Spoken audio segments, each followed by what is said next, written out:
reniflé la viande du nègre. Ils l'ont déchiré en lambeaux comme un cochon sauvage, comme un abruti. Qui a fait cela? Vous me demandez qui a fait cela, mais eux ces chiens. Et ces hommes aux babines saignantes aux yeux d'acier et crocs aigus. Voici venir la misère, la grande mare de misère, la grande houle de canne à sucre et de dividendes, et le grand océan d'horreur et de désolation. Le sadisme du maître et le râle de l'esclave, par force coprophage en trait de vomi, le hurlement du squale et le rampement du scolopendre. C'est fini. Tout est fini. Inutile de réclamer. L'action de la justice est éteinte. Mais la lueur dans nos yeux ne s'éteint jamais. Assassin. Assassin.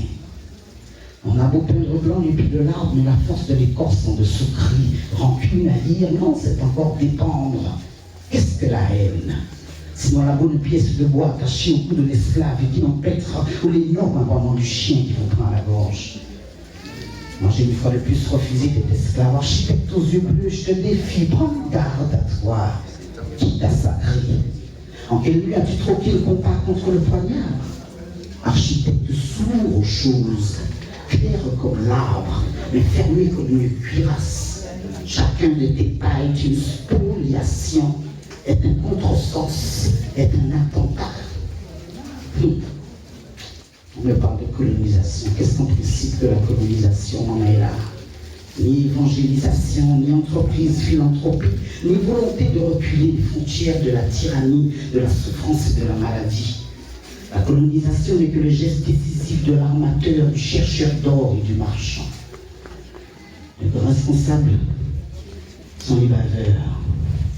Le responsable de ce domaine est le pédantisme chrétien qui a posé deux équations malhonnêtes. Christianisme égale civilisation, paganisme égale sauvagerie. La chance de l'Europe a avoir été le carrefour, le réceptacle de toute philosophie, mais je pose la question. La colonisation a-t-elle vraiment mis en contact? Ou de toutes les manières d'établir le contact était-elle la meilleure? Je dis que non. La distance de la colonisation à la civilisation est infinie. Infinie. Et une civilisation qui s'avère incapable de résoudre les problèmes que suscite son fonctionnement est en effet une civilisation athète. Une civilisation qui choisit de fermer les yeux à ses problèmes les plus cruciaux est une civilisation moribonde. Une civilisation qui ruse avec ses principes est une civilisation atteinte. Le fait que la civilisation occidentale, telle que l'ont façonné des siècles de régimes bourgeois, est incapable de résoudre les deux problèmes majeurs auxquels son existence a donné naissance. Il s'agit là du problème du prolétariat et du problème colonial. Que déférer à la barre des raisons comme à la barre des consciences, l'Occident est impuissant à se justifier. De plus en plus, il se réfugie dans une hypocrisie d'autant plus odieuse qu'il a moins de mal de se tromper. L'Occident est indéfendable. Ce grand cri d'accusation fut proféré dans des dizaines de millions d'hommes, par des dizaines de millions d'hommes qui, du fond de l'esclavage, s'érigeaient en juges. On pouvait tuer en Indochine, torturer à Madagascar, emprisonner en Afrique noire. Mais le colonisé savait désormais que son maître était faible puisque son maître mentait. Est-ce qu'il est question de colonisation? À quoi? À quel moment nous allons nous-mêmes prendre conscience que ce système n'est pas le nôtre? Que ce système en rien ne correspond à nous. Ils ont dit oui, désintéresser les nègres des richesses que regorgent leur sol et sous-sol, confisquer leurs œuvres, aller remplir les musées du Varennes, du Vatican, faites oublier aux Noirs leurs ancêtres. Ne développez surtout pas l'esprit critique dans les écoles, apprenez-les à croire et non à raisonner. Et puis, heureux sont les pauvres, car le royaume de Dieu est à eux. Bien voyons.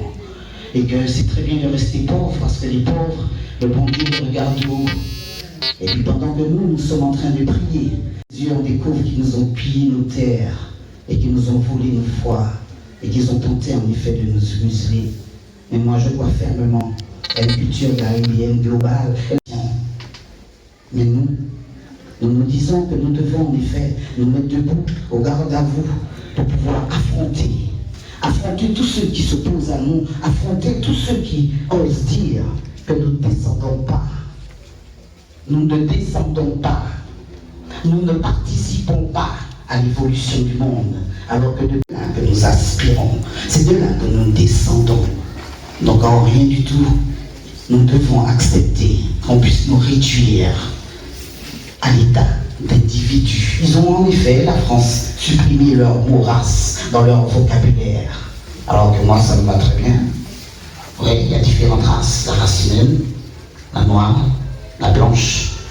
Et il est grand temps de défendre et de débattre et de dénoncer cette suprématie blanche qui tente de nous faire comprendre, de faire comprendre à nos enfants que nous ne sommes rien et que nous n'avons rien.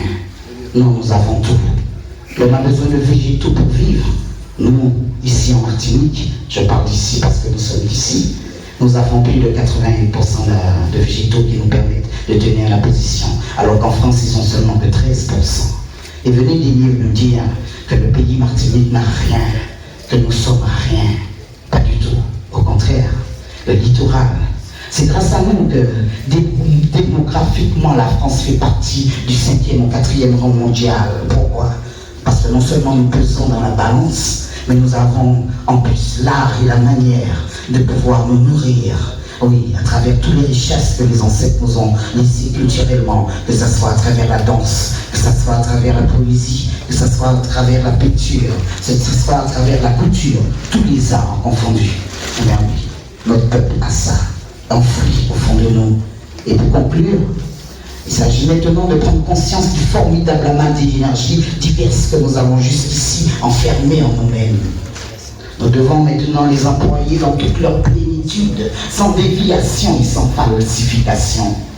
Tant pis pour ceux qui nous prennent pour des rêveurs, mais sourds, cette terre, ah bien oui, cette terre, elle ne peut être que ce que nous avons décidé qu'elle soit, à savoir une terre libre, certes empoisonnée, mais nous n'allons pas baisser les bras dans le combat, à dire que nous devons nous retrouver face à nous-mêmes, dans une profonde identité, loin de toute cette universalité dans laquelle on tente de nous plonger. Oui, l'univers est là, mais un regard à l'extérieur et derrière me dit que ce cheminement de toutes ces civilisations dont nous sommes ici, il est temps de pouvoir rayonner et dire que oui, le nègre est beau, et dire que oui, notre culture est là, elle existe, et que jamais elle ne peut s'éteindre. Parce que nous sommes des rebelles, nous sommes des combattants, et nous ne pouvons pas baisser les chiens comme ils veulent qu'on le fasse. Aïe! Pour le calcidra royal, pour ceux qui n'ont jamais rien inventé, mais ils s'abandonnent, saisir la licence de toutes choses, insouciants de dompter, mais jouant le jeu du monde.